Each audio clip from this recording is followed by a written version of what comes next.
You only live once. 세상은 우리에게 이렇게 말합니다. 한 번밖에 살지 않는다고. 그런데 할 수 있는 것이 너무나 없습니다. 연애도, 직장도, 내 삶에 있는 미래도 보이지 않습니다. 그래서 이야기합니다. You only live once. 한 번밖에 안 사니까 just enjoy. 그렇게 우리의 인생을 인조이하라고 이야기합니다. 그런데 이 말씀은 전혀 새로운 말씀이 아닙니다. 성경에 보면 고린도전서에 이렇게 말합니다. 내일 죽을 터이니 먹고 마시자라고 이야기합니다. 아니, 빌립보서에 보니까 그들의 신은 저들의 배다 라고 이야기합니다. Your stomach, 우리가 먹는 것, 우리가 인조이하는 것, 그게 바로 저들의 우상이 되었다라고 성경은 말씀하고 있습니다. 오늘 하나님의 말씀은 이 시대를 사는 우리들에게 Yes, we only live once. 한 번밖에 살지 않는 이 삶입니다. 그래서 어떻게 살아야 할 것인가를 하나님 우리 가운데 말씀하시기를 원합니다. 욜로의 세상을 살고 있는 이때에 성경이 말씀하시는 진정한 욜로, You only live once, live right, 제대로 살아야 하는 하나님의 은혜를 말씀합니다. 성경이 말씀하시는 사드락과 메삭과 아벳느고의 이야기를 말씀하고 계십니다. 다니엘의 세 친구입니다. 느부갓네살 왕이 다른 사람들의 이야기를 듣고 자기의 이름과 자기의 영광을 위해 큰 금신상을 만들었다고 말합니다. 그리고 모든 사람이 그 금신상 앞에서 절해야 함을 선포합니다. 당연하게 사드락과 메삭과 아벳느고 다니엘의 세 친구는 절하지 않습니다. 그래서 할 수 없이 끌려와서 왕 앞에 선 장면을 다니엘서 3장은 말씀합니다. 그때 왕은 그들을 위하는 마음으로 이야기합니다. 사드락과 메삭과 아벳느고, 만약 지금이라도 이 신상 앞에 절한다면 과거의 모든 것들을 다 없애주겠다고, 용서해주겠다고 이야기합니다. 바로 그 가운데 사드락과 메삭과 아벳느고는 왕에게 이야기합니다. 오늘 읽은 말씀 16절, 17절, 18절 말씀을 통해서 세 가지를 말씀합니다. You only live once. 진정한 욜로의 뜻을 아는 하나님의 청년들의 이야기를 들어보십시오. 그들은 16절 이렇게 이야기합니다. 왕이여, 우리가 이 일에 대하여 이야기할 필요가 없습니다. 왕은 우리에게 이야기합니다. 이 금신상 앞에 전하라고 이야기하지만 그들은 한순간에 한 번으로 잘라 말합니다. 우리는 이 일에 대하여 다시 생각할 필요가 없습니다. No second thought. 다시 신경 쓸 이유가 없습니다. 고민할 이유가 없습니다. 하나님의 말씀의 절대성, 그 말씀이 우리 가운데 역사하시기 때문입니다. 하나님께서 말씀하셨습니다. 내 앞에 다른 신들을 두지 말라라고 말씀하셨습니다. 그 말씀을 받습니다. 말씀 앞에서 저들이 순종합니다. 왕이여, 우리는 이 일에 대하여 다시 생각할 필요가 없습니다. 세상은 우리들에게 이야기합니다. 하나님의 말씀의 절대성을 공격합니다. 다 그렇게 사는데 이 험한 세상을 어떻게 말씀만 가지고 살 수 있냐라고 이야기합니다. 그래서 여기서 조금 저기서 조금 그렇게 할 수 있는 것 한 번 정도는 괜찮지 않는가라고 이야기합니다. 그러나 오늘 사드락과 메삭과 아벳느고는 말씀 앞에 섰습니다. 하나님께서 말씀하신 그 말씀 앞에 핑계거리 없습니다. 변명 없습니다. 정당화시키지 않습니다. 다시 생각하지 않습니다. 하나님께서 말씀하신 말씀대로, 우리는 이 일대로 다시 생각할 필요가 없습니다. 하나님 말씀 앞에 제대로 순종하고 말씀을 붙잡는 하나님의 사람들의 모습을 봅니다. 힘들고 어려운 상황입니다. 앞이 제대로 보이지 않는 상황입니다. 그러나 그들은 생명의 위협 가운데서도 그렇게 선포합니다. 우리는 하나님 말씀대로 살겠습니다. 말씀대로 순종하겠습니다. 이 일에 대하여 우리는 다시 생각할 필요가 없습니다. 우리는 여전히 힘든 가운데 있을 수도 있습니다. 아니, 그렇게 끊임없이 기도했던 기도의 제목이 완전히 해결되지 않을 수도 있습니다. 아니, 삶의 무게가 무거운 가운데, 고통 가운데 여전히 있을 수도 있습니다. 내 기도의 골방 가운데 흐르는 눈물이 닦아지지 않을 수도 있습니다. 그러나 한 가지 분명한 것이 존재합니다. 바로 그것은 하나님의 뜻이 이루어집니다. 그리 아니하실지라도 라는 믿음으로 섰을 때 하나님의 뜻, 하나님의 이름이, 하나님의 영광이, 하나님의 임재가 나타나는 삶, You only live once, 한 번밖에 없는 우리 인생에 하나님 그분께서 내 삶을 주관하시고 다스리는 삶을 봅니다. 하나님 그 뜻을 이루시는 우리의 삶.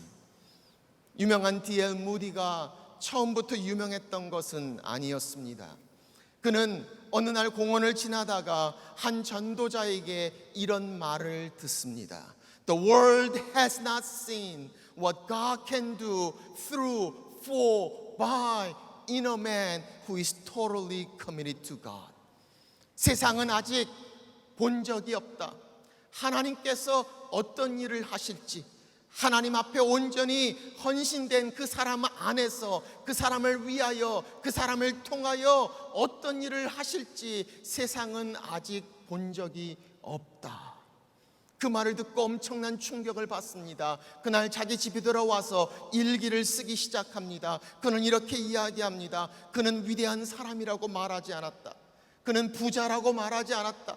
그는 똑똑한 사람이라고 이야기하지 않았다. 그는 그냥 하나님 앞에 헌신된 자라고 이야기했다. 그렇다면 내가 하나님의 은혜로 그런 사람이 되고 싶다. 그리고 그를 통해서 하나님은 놀라운 일을 이루신 것을 우리는 보게 됩니다. 사랑하는 여러분, 세상은 아직 본 적이 없습니다. 하나님 앞에 온전히 붙잡힌 바 되어 그 사람을 통하여, 그 사람 안에서, 그 사람을 위하여 하나님께서 어떤 일을 하실지. You only live once, 한 번밖에 없는 삶. 오늘 그 하나님 앞에 온전히 쓰임받고 온전히 붙잡힌 바 되어 하나님의 뜻, 하나님의 영광, 하나님의 이름, 바로 이 세상을 밝히는 하나님의 사람들, 오늘 그 스피릿, 바로 성령의 역사 우리 가운데 체험하는 하나님의 청년들, 주의 군사들이 되기를 주의 이름으로 축원합니다.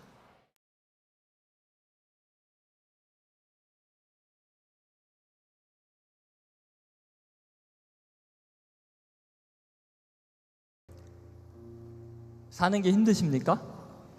모든 걸 포기하고 싶습니까? 그런데 만약에요, 여러분을 너무너무나 사랑하는 한 여인이 있습니다. 세계 최고의 미인이고 세계 최고의 갑부의 딸입니다. 또는 여러분, 왕자님 같이 멋지고 위대한 분이 여러분을 사랑한다고 하면 여러분 절망하시겠습니까? 포기하겠습니까? 여러분이 아무리 못났어도, 아무리 초라해도, 세상 사람들이 멸시하고 무시를 해도 세상에서 가장 멋지고 위대한 그가 나를 사랑한다면 여러분은 결코 절망하지 않을 것입니다. 온 세상이 다 무시해도 당당할 수 있을 줄로 믿습니다. 성경이 말하는 내용이 그것입니다. 여러분, 성경은 천지를 창조하신 하나님이, 역사의 주권자이신 그분이, 높이기도 하고 낮추기도 하시는 그분이 여기에 있는 여러분을 사랑한다는 내용으로 가득 차 있습니다. 그 모든 성경의 말씀을 한 구절로 요약한다면 오늘 이 요한복음 3장 16절 말씀입니다. 하나님께서 얼마나 우리를 사랑하시는지 오늘 성경은 이렇게 이야기합니다. 하나님이 세상을 이처럼 사랑하사. 여러분, 이 구절에 보면은 하나님과 세상의 관계가 나와 있습니다. 그것은 사랑할 수밖에 없는 관계라는 거예요. 하나님이 세상을 이처럼 사랑하사. 여러분, 왜 하나님은 여기 앉아있는 여러분을 사랑할까요? 그건 운명적으로 사랑할 수밖에 없는 몇 가지 이유가 있습니다. 첫째는 창조론적 사랑입니다. 한번 따라해보세요. 창조론적 사랑. 여러분, 하나님이 주어이고 세상을 목적입니다. 하나님이 세상을 창조하셨습니다. 이것은 작가와 작품의 관계와 같습니다. 여러분, 작가는 작품을 자신과 동일시 여깁니다. 예를 들어서 제가 초등학교 때 처음 상을 받은 것이 물개를 진흙으로 만들어서 제출했는데 그게 당선이 됐어요. 그리고 복도에 전시를 했습니다. 진흙으로 만들어서 색깔을 칠한 물개였습니다. 제가 쉬는 시간마다 어디에 있었을까요? 물개 앞에 가 있었습니다. 왜 가 있었을까요? 너무 사랑스러운 거예요. 지나가는 어떤 친구가 와, 물개 멋있다 그랬어요. 제가 웃었을까요? 물개가 웃었을까요? 조동천 멋있단 말 한마디도 안 했는데 너무 기분이 좋았어요. 빵 사주고 싶었어요. 한 아이가 오더니 와, 물개 멋 하다가 그 밑에 제 이름을 보고는 동네에서 저랑 매일 싸우던 녀석이었어요. 뭐요? 그러는 거예요. 물개 멋있다 해야 되는데 물개야 뱀이야 그러는 거예요. 물개냐 뱀이냐 그러는 거예요. 제가 그 소리를 듣고는요 너무 화가 났어요. 저 녀석은 왜 물개와 뱀도 구별을 못할까? 수업 시간이 시작이 되는데 공부가 안 돼요. 그 녀석은 왜 물개와 뱀도 구별을 못할까? 너무 화가 나는 거예요. 그래서 쉬는 시간을 기다렸다가 밖에 나가서 모래를 몇 개 집에 와서 이렇게 도시락에다 집어넣어 버렸어요. 점심시간이 되기를 기다렸어요. 등치가 큰 녀석이라 종이 울리자마자 뚜껑 열고 먹는데 와가작 소리가 나잖아요. 내가 얼마나 통쾌했던지.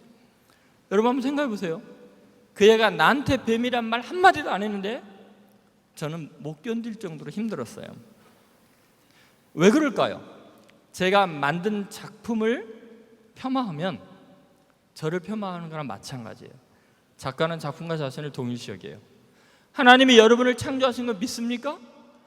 여러분을 하나님의 형상대로 만든 걸 믿습니까?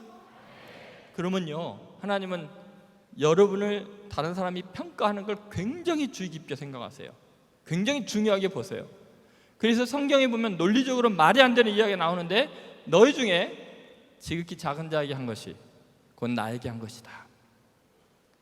여러분, 어떻게 우리에게 천한 사람들에게 한 것이, 생각해 보세요. 왜 하나님께 한 거예요?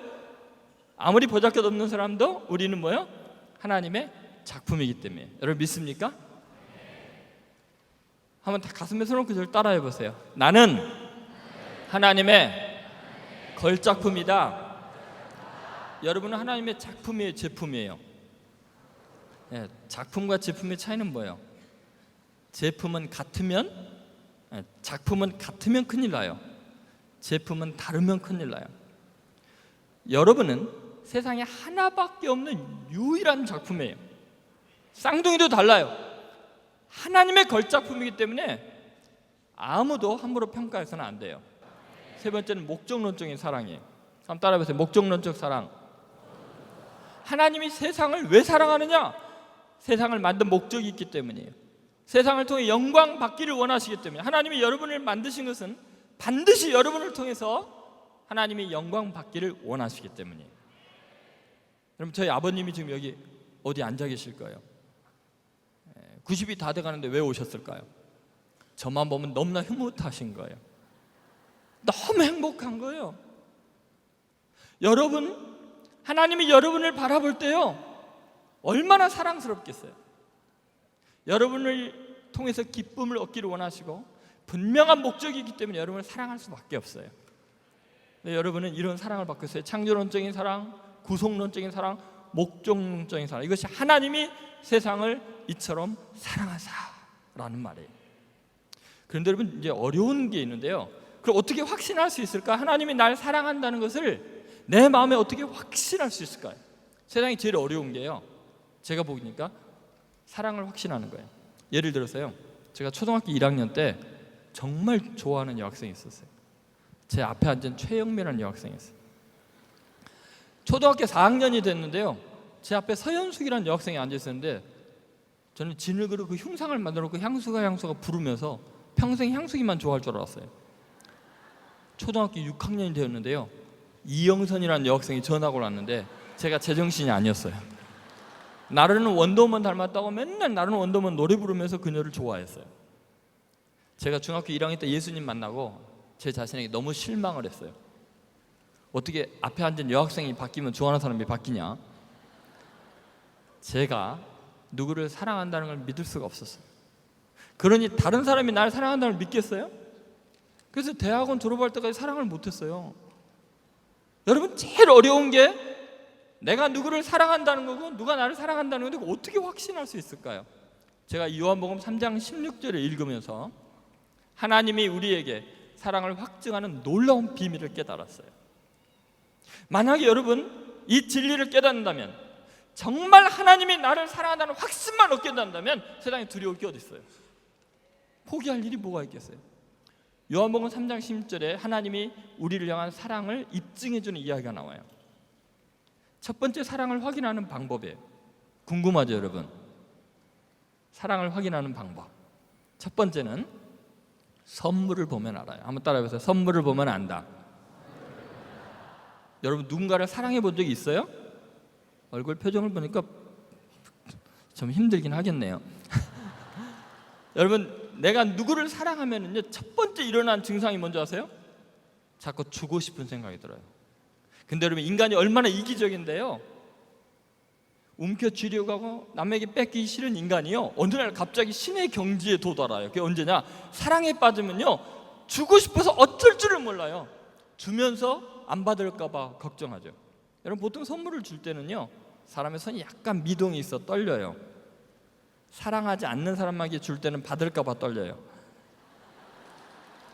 사랑하는 사람에게 줄 때는요, 받으면 얼마나 고마운지 몰라요. 안 받을까 봐 떨려요. 여러분, 하나님이 우리를 사랑하는지 어떻게 알 수 있느냐? 하나님은요, 온통 우리에게 주고 싶어서 어쩔 줄 모르는 분이죠. 하늘과 땅과 그 가운데 있는 모든 것을 만드셔서 우리를 위해 주셨어요. 여러분, 믿습니까? 그뿐만 아니라 그래도 우리가 사랑을 못 믿으니까 자기의 생명보다 귀한 자기의 외아들, 독생자를 아낌없이 제물로 내어 주셨어요. 여러분의 부모님이 아무리 누군가를 사랑해도 자식을 제물로 줄 수는 없어요. 하나님은 자기의 생명보다 귀한 외아들을 내어줌으로써 우리에게 자기의 사랑을 확증해 주신 거예요. 그럼 여러분 생각해 보세요. 여러분 일생 살면서요, 어떤 신이든지 어떤 인간이든지 부모님도 좋아요, 하나님보다 많이 여러분에게 뭐를 준 존재가 있으면 저에게 소개 좀 해주세요. 제가 그분을 신으로 믿게. 여러분, 비교할 수가 없어요. 하나님은 모든 것을 우리에서 주신 거예요. 하나님이 이렇게 고백하는 거예요. 하나님이 세상을 이처럼 사랑하사 독생자를 주셨으니. 무슨 말이에요? 그 아들을 아끼지 아니하시고 내어주시니까 어찌 이 모든 것을 은사로 주시지 않겠느냐.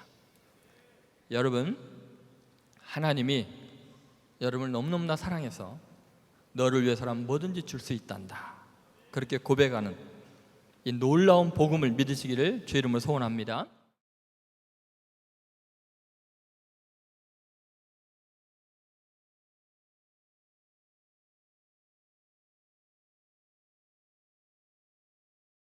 만약에 누군가가 저에게 당신은 예수를 왜 믿습니까? 라고 묻는다면 저는 이렇게 대답하고 싶어요. 내 인생 한 번 사는 것이기 때문에 내가 예수를 믿습니다. 왜냐하면 두 번 사는 거 아니고 한 번 사는 인생이기 때문에 정확한 길을 가야 되지 않겠습니까?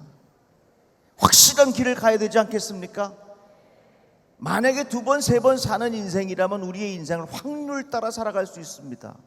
그러나 욜로라는 게 뭡니까? 한 번 산다는 거예요. 한 번 산다는 거. 딱 한 번 사는 인생, 확실한 길을 가야 하고 확실한 진리를 따라가야 하고 확실한 생명의 길을 따라가야 하는 것 아니겠습니까?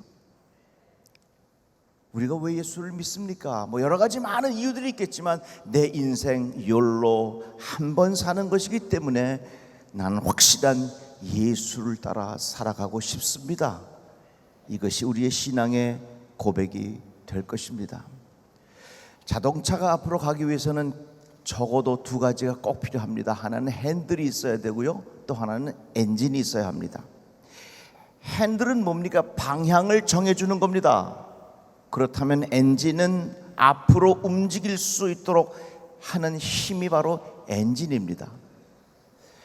마치 핸들이 우리 삶의 비전이라면 열정은 엔진과도 같은 것입니다. 만약에 비전이 잘 정해져 있는데, 핸들이 있는데, 가야 할 방향은 정해져 있는데 열정이 없다면, 엔진이 죽었다면 그 차는 더 이상 움직일 수가 없습니다. 열정이라고 하는 것 참 좋은 겁니다. 열정이라고 하는 것 우리들을 움직이게 하는 것입니다. 그런데 열정이 중요하긴 하지만 그 열정의 방향이 제대로 되어 있어야 그 열정이 의미가 있는 것입니다. 도둑도요, 열심히 일해요. 도둑도요, 열정이 있어요. 도둑이 얼마나 열심히 일하냐면요, 밤늦도록 일해요. 도둑이 얼마나 열심히 일하냐면요, 자신이 목표한 일을 끝내지 못하면 그 다음날 다시 옵니다. 자신이 하는 일에 대해서 최선을 다합니다. 도둑이요, 자기 일을 해결하기 위해서 더위도 참고 추위도 참고 사람들의 눈을 피해서 오랜 시간 동안 숨죽여 있기도 합니다. 도둑도 열정이 있어요. 그러나 어느 누구도 도둑의 열정을 높이 평가하는 사람은 없을 것입니다. 왜냐하면 열정이 중요한 것이 아니라 그 열정의 방향이 더욱 중요하기 때문에 그렇습니다. 그렇다면 이 시간에 제가 여러분들에게 열정을 말하기 전에 먼저 강조하고 싶은 것이 있다면 우리 열정의 방향이 어디여야 되겠는가? 그분이 바로 우리 주 예수 그리스도이시라 하는 것입니다.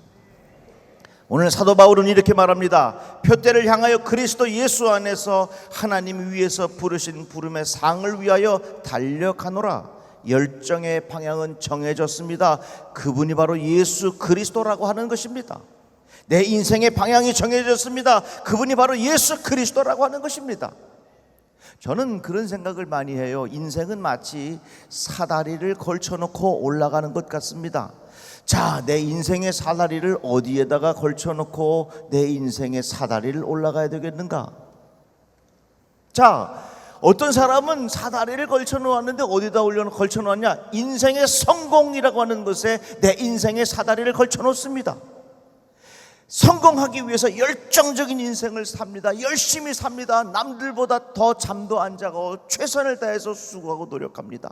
성공했습니다. 마지막까지 내 성공의 높은 사다리까지 올라가 보았는데 갔더니 벽이야. 열려 있지가 않아. 꽉 막혀 있어. 다시 내려갈 수도 없어. 내 인생의 사다리를 내가 성공이라고 하는 것에 두고 지금까지 살아왔는데 마지막 순간에 갔더니 정말로 막혀 있고 더 이상 보이지 않는 창문이 없다고 하는 현실이 우리 인생을 얼마나 초라하고 후회스럽게 만들겠습니까? 또 어떤 사람은 자기 인생의 사다리를 인기에 두고 있는 사람이 있습니다. 어떤 사람은 자기 인생의 사다리를 명예에 두고 살아가는 사람들이 있습니다. 그런데 이 모든 것들은요, 처음에는 그럴듯해 보이고 처음에는 아름다워 보이고 그 열정을 쏟고 그 길을 향하여 살아가는 것이 정말로 멋진 것 같고 사람들에게 내가 존경받는 것 같지만 이걸 아셔야 됩니다. 마지막 순간에 가면 예수 없는 것은 모두가 다 막힌 벽이라고 하는 것입니다. 성공이 내 인생의 가장 중요한 것인 줄 알고 살아왔는데, 인기를 누리는 것이 내 인생의 가장 중요한 것인 줄 알고 살아왔는데, 내가 명예를 누리는 것이 인생의 가장 중요한 삶의 가치인 줄 알고 살아왔는데, 마지막 순간에 그 사다리의 정점에 올라갔더니 아무것도 없는 꽉 막힌 벽인다는 사실을 내가 발견하면 우리 인생이 얼마나 후회스럽겠냐 하는 것입니다. 그래서요, 누가 그러더라고요. 정상에 올라가면요, 아무것도 없대요. 많은 사람들은 정상에 올라가려고 하지만 여러분, 예수 없는 성공, 예수 없는 명예, 예수 없는 정상, 예수 없는 인기는 마지막 순간에 내 인생의 사다리를 벽에다 걸치고 둔 것과 같다 하는 것입니다. 여러분들, 인생의 사다리를 어디에 고정두고 사시겠습니까? 어떻게 하면 내가 인생을 부자로 살아가겠는가? 어떻게 하면 내가 인기를 누리며 살아가겠는가? 그거 다 마지막 순간에 가면 내 인생의 사다리를 꽉 막힌 벽에다가 사다리를 걸쳐놓고 산 것하고 똑같아요. 여러분들의 인생의 사다리를 우리 주 예수 그리스도에게 고정시켜 놓고 살아가시기를 바랍니다. 오늘날 많은 사람들이 열심히 사는데 그 인생의 사다리를 잘못 두고 살아가는 사람 많습니다. 어떤 나약한 청년들은 예수를 위하여 산다고 말을 하면서도 엔진이 꺼지고 열정이 꺼져서 마치 항구에 묶인 배처럼 살아가는 사람들도 많이 있습니다. 오늘 이 시간에 여러분들의 마음속에 우리 주 예수 그리스도를 향한 거룩한 열정이 회복되기를 주의 이름으로 축복합니다. 내가 할 수 있는 자리에서 내가 할 수 있는 형편껏 내 모습 이대로 주님이 원하시는 일, 주님이 기뻐하시는 일, 하나님의 뜻을 이루어 드릴 수 있는 일이 무엇인가를 진지하게 생각하면서 연탄도요, 뜨겁게 불이 붙었다 식으니 그 연탄도 시의 주제가 되더라고요. 그렇다면 내가 예수를 위하여 살겠다고 새로운 마음의 각오와 결단이 있다면 우리 인생이 얼마나 복 있는 인생이 되겠습니까? 우리는 욜로입니다. 한 번 사는 인생입니다. 예수에게 인생의 사다리를 다 고정시켜 놓고 주님을 위한 열정이 우리 안에 식어지지 않기를 주의 이름으로 축복합니다.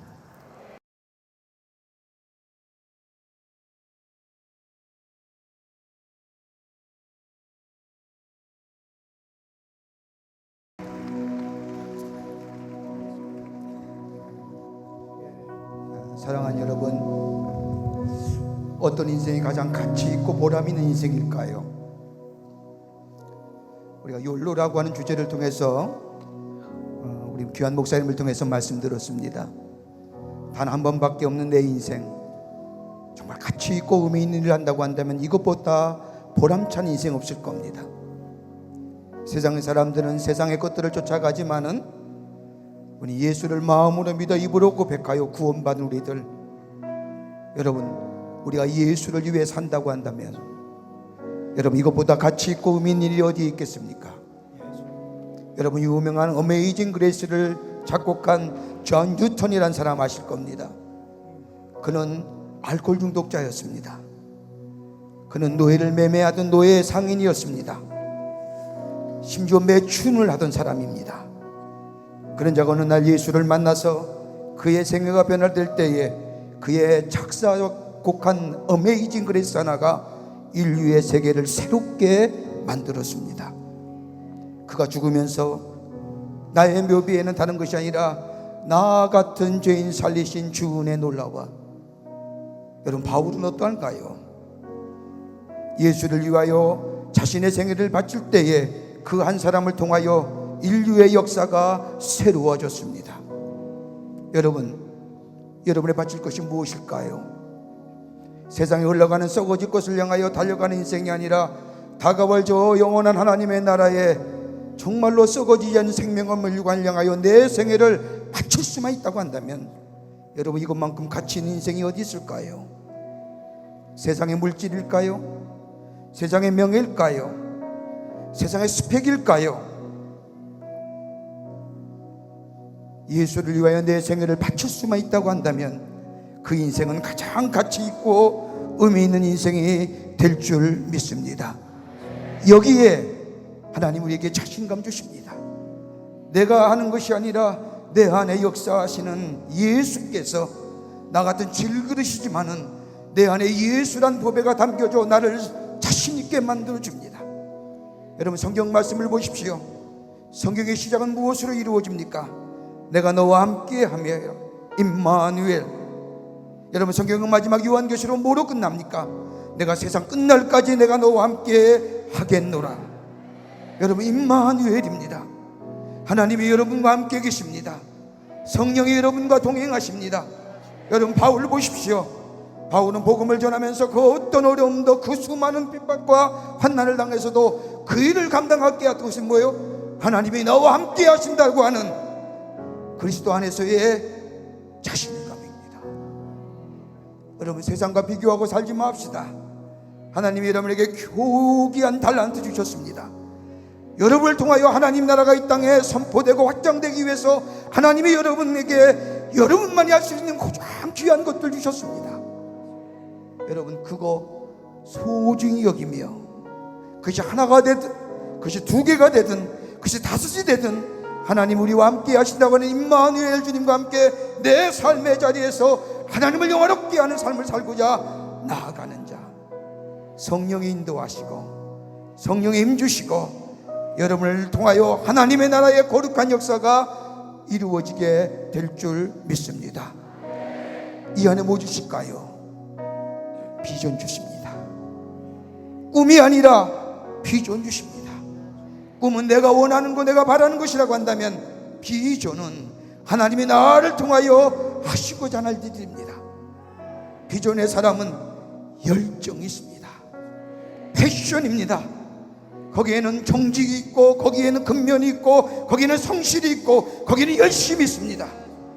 그러기에 쉬 낙심하지 않습니다. 쉬 절망하지 않습니다. 하나님이 나와 함께 하시기에, 그리고 나를 통하여 하시고자 하나님의 일이 있기에 거기에 뭐예요? 패션이 있는 겁니다. 열매가 중요한 것이 아닙니다. 내 있는 자리에서 열정을 다하여 최선을 다하면 그 열매는 하나님이 우리에게 허락하실 겁니다. 그때에 이 땅이 새로워지는 겁니다. 이 세계가 새로워집니다. 이런 자가 비상하는 거예요. 우리 사랑하는 군영기원님들 많이 오셨는데, 여러분, 미국의 대령의 계급의 이름을 뭐라고 얘기해요? 커널이라고 얘기해요. 그 계급장을 보면 독수리 문양의 날개예요. 대령이 가장 높은 곳에 올라간다는 거죠. 여러분, 독수리가 가장 높은 곳에 올라가서 세상을 봅니다. 여호와를 앙망하는 자는 독수리 날개치며 올라간다고 했습니다. 예수와 함께 예수의 주시는 비전을 가지고 예수의 열정을 가지고 사는 인생, 저 세상을 향하여 낮은 자리에서 앉는 자리가 아니라 세상을 치고 올라가 세상을 바라봅니다. 하나님 나에게 이것 주십시오 저것 주시기 아니라 세상을 품는 자 됩니다. 여러분, 영상을 보듯이 세계 곳에 일어나는 수많은 재난들, 수많은 테러의 사건들, 수많은 아픔과 수많은 기아와 고아로 인하여 고생하는 병들어 스푸나하는 이 지구촌의 사람을 향해서 우리가 기도할 수 있는 겁니다. 이게 비상하는 자입니다. 땅의 것을 바라보며 땅의 것에 안타까워하며 하나님 내게 이것 주십시오, 내게 이것이 필요합니다 라고 기도하는 것이 아니라 하나님이 내게 주신 비전을 향하여 내 삶 속에 예수 그리스도와 함께 임마누엘 주님과 함께 최선의 삶을 살 뿐만 아니라 저 높은 곳에서 하나님의 신들을 가지고 세상을 바라보며 병들어 신음하는 자에 안타깝게 생각하며 기도하는 자, 이게 욜로의 인생이고 이게 자신감의 인생이며 이게 열정의 인생이며 이게 비상하는 겁니다. 땅의 것을 바라보고 안타까운 것이 아니라 하늘을 바라보며 하나님의 것을 바라보며 나아가는 자, 우리 사랑하는 귀한 우리 기독 형제 여러분, 자매 여러분, 저 높은 곳에서 땅의 것을 바라보며 저 땅 아래 신음하는 자를 향하여 긍휼히 여기는 마음으로, 예수의 마음으로 저들을 위해서 기도할 수 있는 자, 저는 오늘 마무리하는 시간에 여러분과 이런 기도하기를 원합니다. 하나님, 저가 하나님 앞에 바로 서기를 원합니다. 하나님의 사람으로 하나님의 열정을 가지고 내게 향하신 하나님의 거룩한 뜻을 내 삶 속에 이루어가기를 원합니다. 두 번째는 이 나라의 민족을 위해서 기도하기를 원합니다. 이 나라가 건강한 나라 되기를 원합니다. 서로 상생하는 나라 되기를 원합니다. 서로 싸우고 빼앗고 아파하는 나라가 아니라 서로 일으켜 세우며 상생하는 이 나라의 민족 되기를 원합니다. 더 나아가 이 민족 가운데 하나됨의 역사가 있게 하여 주시옵소서. 이 민족 하나 되어야 됩니다. 전쟁의 소문이 하나님의 신 샬롬의 축복이 이 대한민국의 이 민족 가운데 우리 가운데 있기를 기도하여, 세 번째는 한국교회를 위해서 기도해야 됩니다. 한국의 교회가 성령의 바람이 불어 민족 구원의 사명을 감당하며 열방을 구원하는 한국교회가 되기를 원합니다. 여러분, 건강한 교회, 정말로 성령의 충만한 교회, 복음의 열정을 가지고 세계를 보담는 한국교회가 되게 하여 주시옵소서. 여러분의 목입니다. 저 나이 많은 분들의 목도 아니라 여러분의 목입니다. 여러분의 가슴 속에 정말로 나라의 복음화와 세계를 향한 열방을 향한 열정이 타오르게 하여 주시옵소서. 하나만 더, 세계 지구촌 곳곳에 신음하는 자, 여러분, 이슬람에서 IS를 통하여 가장 많이 핍박받는 자가 누군지 아십니까? 저 이집트의 kop트 크리스천입니다. 그들은 잡힘만 참수당합니다. 그럼에도 불구하고 예수를 부인하지 않고 예수가 나의 길이요 진리요 생명이라고 증거하며 자기의 목숨을 예수를 위해 내어놓았던 사람들, 예수로 인하여 핍박받는 사람들, 재난과 고난 가운데 있는 사람들, 저 중국의 찬성의 사람들, 저 스페인에 테러당하는 사람들, 저 프랑스에 알지 모르게 무고한 자를 위해 테러로 죽음당하는 사람들, 저 아프리카에, 저 남미에 저들 위해서 기도할 수 있는 이 지구촌이 평화되게 하여 주시옵소서. 하나님의 위대하심이 선포되게 하여 주시옵소서. 하나님의 하나님 되심이 만방에 선포되게 하여 주시옵소서. 이 시간 우리가 기도하기를 원합니다. 이 5가지의 기도 제목을 가지고 주여 한번 크게 부른 후에 합심하여 기도하겠습니다. 주여!